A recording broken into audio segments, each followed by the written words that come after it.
Target! Sorry. Tuesday, November 6th, and we're going to be doing two things. One, we have haiku. We're going to be reading a bunch of our battle haiku here in a moment. And we also had homework that was due today, so if you're at home and you haven't done your homework yet, what's wrong with you? Do your homework. And then we're also going to get to a poem today about, it's going to be super confusing and make kids' brains hurt. That's just what makes things fun. And we have a quiz coming up on Friday, which will be Socrative. Ooh, and then they're also on the quiz on Friday. There is a poem you have to read all on your own that we're not going to cover together, that you then have to be able to answer questions on to see just how smart you're going to be. Let's see. Our battle haiku. So those of you at home, here's where, if you would like to, we're going to read some battle haiku out loud to help you out. If you don't want us to help you out, then you're more than welcome to pause it, read the directions up there. They're also on my website if you want them. And then go ahead and skip forward until that screen disappears, and then you don't have to hear our haiku. If you do want to hear our wonderful haiku, then you can just let this go through and play, and we'll help you out. Let's see. First off, with haiku, how many lines is every haiku? 3. How many syllables in the first line? 5. Second line? 7. Third line? 5. For a total of? 17. Nicely done. How many images or thoughts in a single haiku? 1. And what is it haiku are supposed to be about? Nature. This one's not. I mean, unless like your famous person was Mother Nature and you're like, I hate your weather. I hate your weather. Man, I have schools. And you could have attacked Mother Nature if that brought you happiness, although it's kind of weird, but more power to you. But for the bell work, you're going to get to do a battle haiku, where you're going to get to attack a famous person. I did mine, as you see up there. One was just you in general. I was just attacking my students. It says, you a slow kid, son, not scared of your weak haiku, your insults are whack. And so that was my battle rap against a random kid. And then for my famous person one, I put so many tattoos. I can't believe your singing comes from such a jerk. I'm not a believer myself. But you have a giant poster. I do, but that's because a kid gave it to me to taunt me because children are awful creatures. And so then she wrote a giant message on there and it said, kid I like. So I was like, oh, a kid I like versus a person I think is awful. What's she going to do? Alright, then our battle haiku. Does anyone have a battle haiku that you feel strong with that you'd like to? Alright, loud one, we'll have you rise. And you're going to go through each line, then pause so I can count your syllables as you go through. Okay. And you just get to pick whichever one is your favoritist. Alright, we have... Your wife is ugly. Your wife is ugly. Oh, you're attacking me already. Go ahead. I will slap the tan off of you. Oh, I will slap the tan off you. Yeah. Come at me, Donald. Come at me, Donald. Nice done. That would work. 575. So, I guess it wasn't me. I was confused there for a moment. It's Donald Trump. Or some other rant. There's so many Donalds in the world. It could be. It was Donald Trump. Oh, I guess it was Donald Trump the whole time. Well, I'm sure Did we have anyone else that had one that wanted to? Oh, right, Hogan. All right, rise. You don't have to go to the middle if you don't want to, but if you feel like stronger about it, if you're throwing down, I feel the same thing. All right, so what's your first line? Scary, hateful lies. Scary, hateful lies. Good. He is diabolical. Nice word choice. He is diabolical. Man, it would work too. All right. Scary Donald Trump. I'm seeing a theme. Scary Donald Trump. Nicely done. That works out very well. Anyone else have one that you want to throw out there with your mad haiku and skills? Yeah, Is it against me? Yeah. Yeah, go for it. I have rise. It's not even true. It's just a joke. It doesn't matter if it's true. The last one is just I mean, for all we know, Donald Trump's not diabolical, but it doesn't make for a bad... half a good rap game that you just sort of like talking trash. All right, go for it. Yeah, the last one I got from him. You are like the devil. What time? You are like the devil. You are like the devil. Oh. Hang on. Take out like. You are the devil. You are the devil. See, that one works much better. All right, keep going. Your hair is super ugly. Your hair is super ugly. Nicely done. You have a bald Wait, why'd you put that? Bald spot. Nicely done. You got Donald Trump again. And so, do you have one against me also? No, I said about Donald Trump. I see a theme going. All right. See, no, I was talking about me, not you. All right, what? Are you going to take his B-points? No, you're allowed to attack me. I gave you guys permission. Okay, alright, you are a racist. You are a racist. Okay. You sound like a dying duck. You sound like a dying duck? Just making sure. You have a bald spot. You have a bald spot. Nice done. Hey. I'm assuming that one's not about me. Yeah, so done. There's like a bald spot and like racing. I was talking about Donald Trump. Yeah, come on. All right, Adim. Alright, Mr. Brovicast That's 5. I know that one. Okay. is the devil of the school Who is the devil of the school? Good. and steals kids' viewpoints. And steals kids' beat. That works. Nicely done. All right, that can be my last one. Who wants to do it too? One, you're scared. Donald Trump haunts me. Donald Trump haunts me. Okay. Russia will attack us with subs. Russia will attack us with subs. Oh. Don't give up yet. We'll come back and fix that one. All right, what's your last line? The wall won't save us. The war won't save us. That's good. Yeah, stay back up and fix your next line. All right, for the fix your second line. So what was it? Russia. What is it again? Russia will attack us with subs. How about Russia? Will attack us. Russia will attack. Russia will attack us. No. Soon. Russia will soon attack us. That'll work. Good teamwork. Good job. It's nice. No, I have Luke do it. We're not making Luke do it. You can't throw. Stop attacking him. Wait, He- can I read it? No. He gets to man up or not man up as the choice may be. Those of you who have not finished your haiku, if you're not done, then congratulations, you've given yourself homework. Or not do the homework, and when I grade your notebook, then you lose all the points and Wait, can I stuff do like another that. one? Not now, at the end. I'm glad to see you're enjoying your haiku. Looks like I'm going to have to jab a kid here with a stick. What about Sam?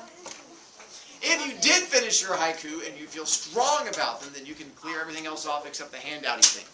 And we're going to go to the back side of the handouty thing, and there's a poem over there called Injust, which is one of my favorite poems because when we first read it, it's going to make absolutely no sense. It is going to be like every poem you have ever haunted and hated. We're going to get done like, Mr. Proviak, I'm not even sure there's real words in there. And it's going to make no sense to you whatsoever. And then we're going to go through it and like break it down in little pieces and stuff like that. And by the end of it, you're going to be like, that was so totally easy. So it's not going to be nearly as bad as you're afraid it's going to be, right? Complete faith. All right. But the first thing we have to get to, though, is to go all the way back to young. We started talking about stanzas. And what's our definition of a stanza? It's a pair poem. And how do you know when a stanza ends? Because there's an ending. Nine. So what? An ending. What was that again? There's an ending. You sure? You can try again. No. You want to use your notes in front of you? It's a poem. All poem. No. Because the reason I asked that is there's no indents anywhere in this poem.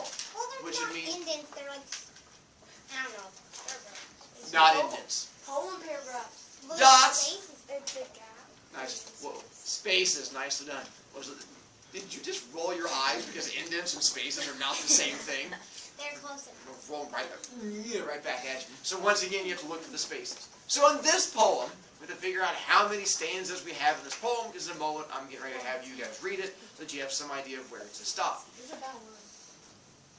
That's actually not what we're going to talk about. That It's today. choir.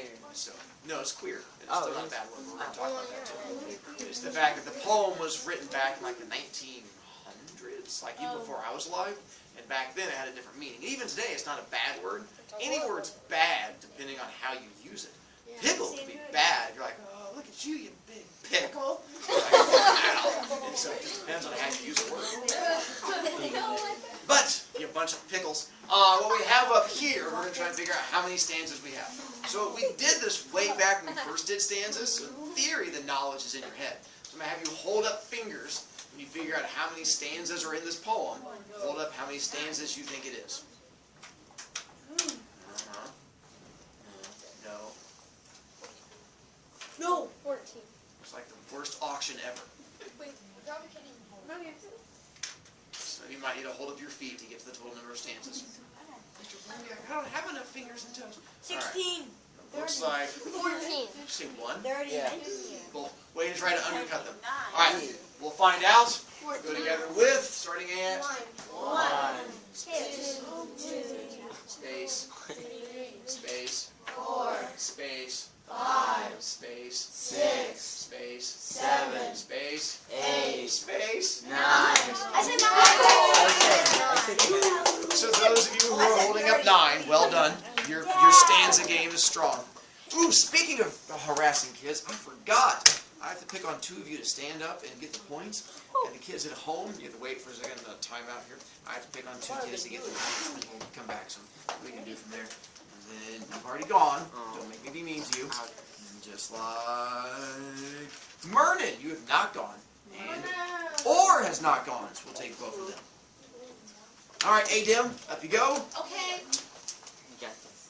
Why'd you just yell? Because he's happy to go. For the simile, use like or as you shall see. But for metaphor, use no more. But for compared to is what you shall do. Nicely done. That brings Oh you my up to God. Wrong. 5 more. 2 points. For the simile like as you shall see, what metaphor using more, the comparing to is what you should. Nicely done. His whisper game was on point. That brings you up to 15. Go you. Claire A. I think there is an eraser that is over there. Since you're right there, if you turn around, one of my 8th graders has made the poor choice of writing his name like a dozen times. So we're going to go ahead and erase all of those that you see. Now, not all the name, just all of his name. It's like don't attack like poor Hollyhock or something like that. There you go. So we'll go through there. No, where's Kyle's 2? We're not erasing Kyle. No, because he had 2. Is there 2 Kyle? Erase both Kyles. You join the same thing. Yeah. Ugh, kids and choices, right? What you gonna do? Tony's ridiculous. I know. Totes ridiculous. Now back to here. As we get into this one, Eckenbeer, thanks for volunteering.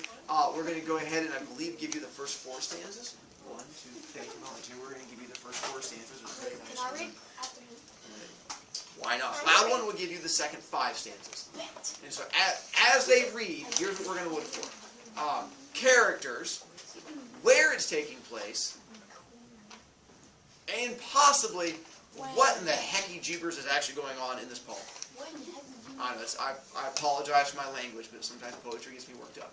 All right, Eckenbeer, you can begin. In just spring, when the world is mud loose, young. Luscious. Wait, is this mud luscious? Mud luscious. Oh, mud luscious? Yeah. The little lame balloon man whistles far in the weed, and Ellie and Eddie and Bill. Eddie and Bill. Eddie and Bill come running from marbles, and Piracies. it's spring, when the world is puddle wonderful. Nicely done. The queer old balloon whistles far and weed. And Betty Nisbel. Betty Nisbel. Betty Nisbel. Come. Come dancing from hopscotch and jump rope. And it's spring, and the goat-footed balloon man whistles far and weed. Nailed it. Pay me what? That makes no sense. Right? I feel the same way the first time I read it. I was like, that's just made up words. But there's actually, not only will we get down, you understand it, but many of you are going to be like, that's actually not a bad poem. Now, right now, you think I'm crazy, but have faith in me. Let me read it through, see if it helps a little bit. In just spring, when the world is mud luscious, the little lame balloon man whistles far and weed. And Eddie and Bill come running from marbles and piracies, and it's spring when the world is puddle wonderful. The queer old balloon man whistles far and weed. And Betty Nisbel come dancing from hopscotch and jump rope, and it's spring, and the goat-footed balloon man whistles far and weed. Nope, Mr. Brovicast, that didn't help at all. Oh man, I forgot to plug this in. I apologize, kids at home. There you go. I plugged in our microphone, so now you can understand what's going on this whole time. You've heard me, just not nearly as well. Now it's like booming into your ears. So let's break it down into little bits and pieces. Let's go with the first step. When is our poem taking place? Spring. How? Where's your evidence? Mud. And just And spring. it says in spring. And it says spring. So there's a couple different things. One, the mud is going to be our help, and the part where it says just spring. All right, let's imagine this is our timeline. This is spring. What season comes before spring? Winter. Kind of scary. Winter. Nicely done. And so if we're traveling along, and right here, this line, because winter's darkness, we have like winter, and then this is spring. We're going along, winter, winter, winter, winter, spring. This poem is taking place in that just spring. Where it's like winter, and you're like just into spring. And you're just stepping across. That's where we are right now. The problem is, back during this time, what is on the ground? No.